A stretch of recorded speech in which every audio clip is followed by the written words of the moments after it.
২০২৬ সালে যুক্তরাষ্ট্রের স্বাস্থ্য ব্যয় নিয়ে বড় বিভাজন দেখা দিচ্ছে।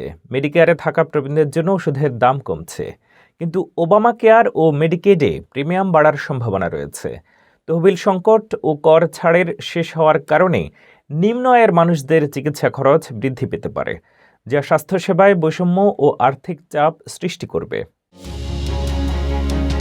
২০২৬ সাল থেকে যুক্তরাষ্ট্রের স্বাস্থ্যসেবার খরচে স্পষ্ট বিভাজন তৈরি হতে যাচ্ছে। কিছু আমেরিকান স্বস্তি পেলেও অন্যদের জন্য ব্যয় আরও বাড়ার আশঙ্কা দেখা দিয়েছে। এই পরিবর্তনের মূল কারণ দুটি ভিন্ন প্রশাসনের নেয়া নীতিগত সিদ্ধান্ত।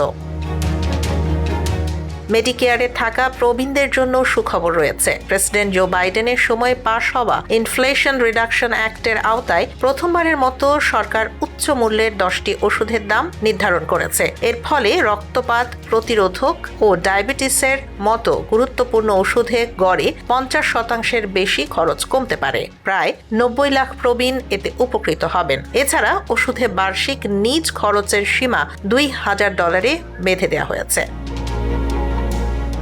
তবে বিপরীত চিত্র দেখা যাচ্ছে ওবামা কেয়ার ও মেডিকেডে। রিপাবলিকানদের সিদ্ধান্তে বাড়তি কর ছাড় শেষ হওয়ায় অনেকের প্রিমিয়াম ২০২৬ সালে গড়ে শতভাগের বেশি বেড়ে যেতে পারে।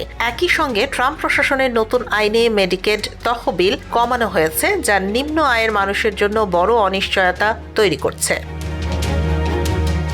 বিশেষজ্ঞরা সতর্ক করছেন, স্বাস্থ্য বীমা হারালে মানুষ চিকিৎসা নিতে দেরি করবে, বাড়বে হাসপাতালের ক্ষতি ও ব্যক্তিগত ঋণ। ফলে ২০২৬ সালে যুক্তরাষ্ট্রের স্বাস্থ্যসেবায় সুবিধা ও সংকট দুটি বাস্তবতাই একসঙ্গে চলবে।